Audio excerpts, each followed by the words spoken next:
This is, I usually like to draw it on there before I do it, so we got an idea of what I'm trying to accomplish here. And there's a lot of different techniques and ways that people do dog legs, and most all of them work. But I like to draw something on there so I have something to go by, and basically that's what I'm going to come in and turn up. And coming in here, and when you turn up into that blade is the hard part, because there's several ways that seem to work the best, and this is the kind of tool that I use. So we'll start with this, and it's kind of hard to see because I wear a glove, but I'm tired of getting flint flakes in my hand, so I do it like this. Okay, I'm working on getting this notch coming in to this point. And if you're notching one, don't be afraid to open the notch a little bit, because it has its own character when it's a little bit wider. Then I just keep flipping it. We'll try to do this side at least into where you turn it up. And I use my knees for like a vise so it does not slip off of there. And I don't know if I can show this, but when you go in there to notch that, you grab maybe a third of that lip and you set it right on there and pop that flake, as long as it's below center. Do the same.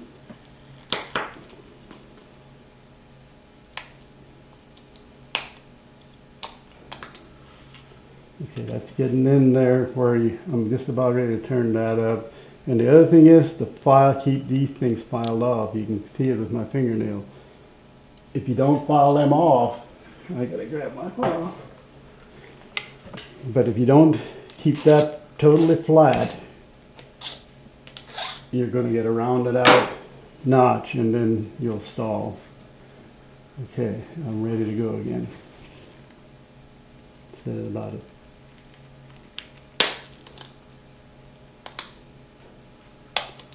And I try to clip them a little bit. Now I want to show how we start turning it up. And I grab it about right there. I'll mark it with my pencil so I want this to turn up, go up in there.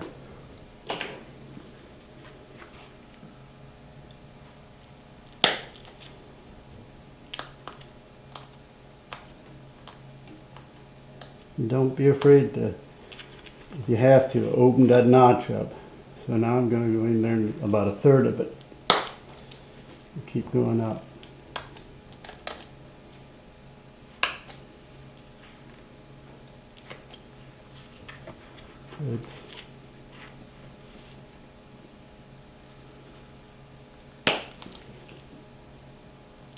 Again, those knees are about like a vise. They just keep it from slipping.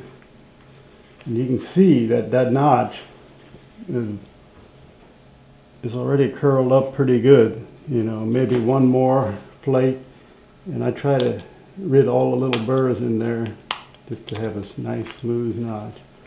So I'll try to go about one more on this side.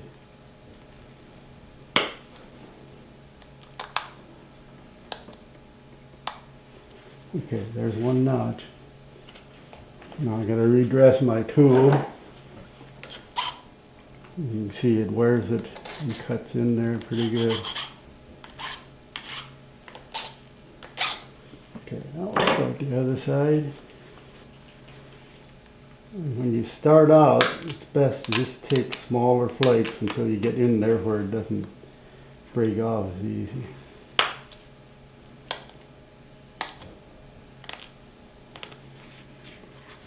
And this may be an awkward way for most people to notch, but it's one of the better ways to do a dog leg because you can curl up into the blade.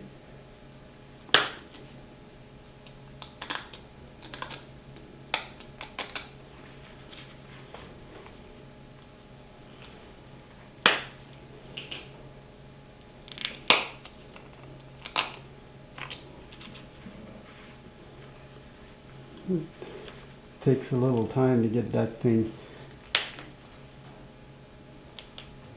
and especially if you do one that isn't coming out quite the way you like it. But keep it wide enough so that you can use, if you get stalled, that you can take another little flake off alongside of it. That's what I do.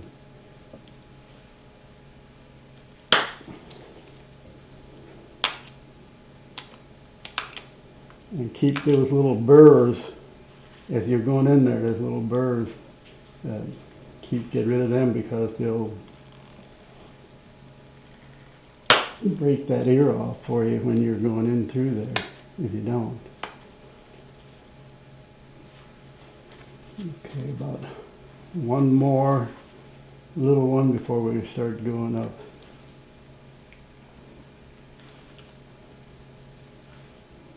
Okay, I got to redo my tool because it's starting to round off.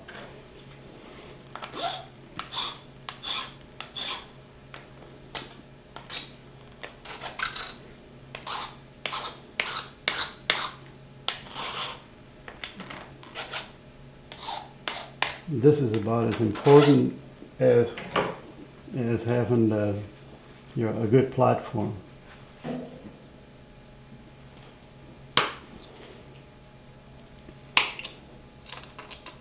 Okay, now we're going to curl this one up like the other one.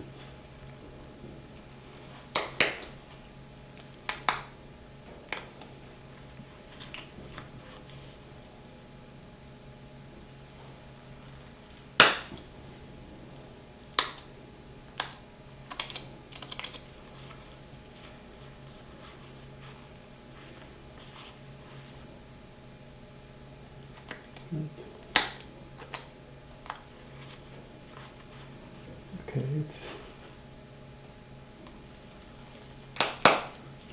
that was a big bite. I double hit, and so I got a burr in there.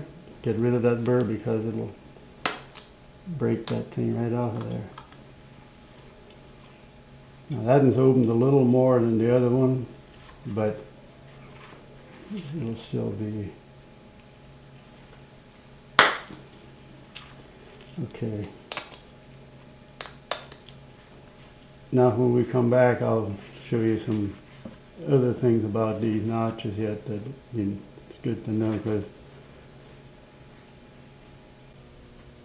okay, and that's pretty much the notch is done.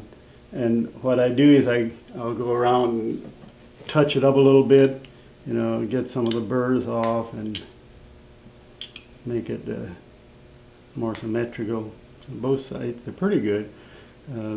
Need a little, but what I want to show is why I use this tool here and why I hold it the way I do. Because if you're on your knee doing this here, you come in here, if you're going to notch like this, then you can't make the curl to turn it up. And that's why you got to punch it like this or hold it like I do and pop them out with, which is the same as punching it. Then, like for the touch-up, you know, I notch that, get everything symmetrical pretty much, and then notch it.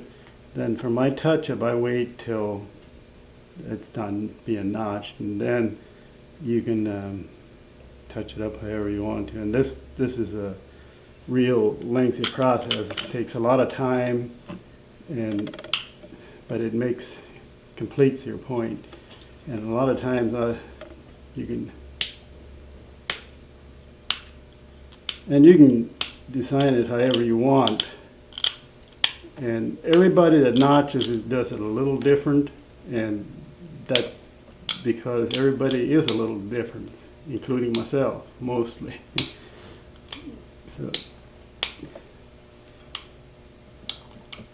And you can go on forever on this touch-up stuff, but if you break it while you're touching it up, a lot of times you can make a drill out of it. Like if you take too big a flake out of the side, or it just has a bad spot in there.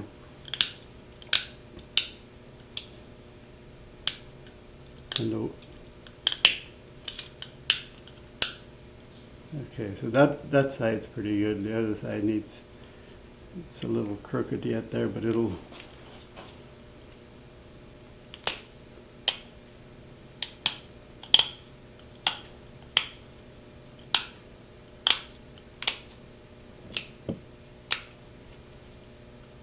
This here gets boring to keep watching how someone touches it up, but we have to do it to finish it the way we like it, if we want the artwork out of it. And these flakes don't go very far, but I need to straighten this whole side up more. And never forget the abrasion part of it, because that's how that flake will come off of there better. And this is part of the resharpening, beveling part that they would do once it got dull. And it'll get dull from this use. The very thing as what this abrader does, it gets that dull from cutting or chopping or whatever they do. So, and that's why they just sharpened it from one side, I don't know that we really know about.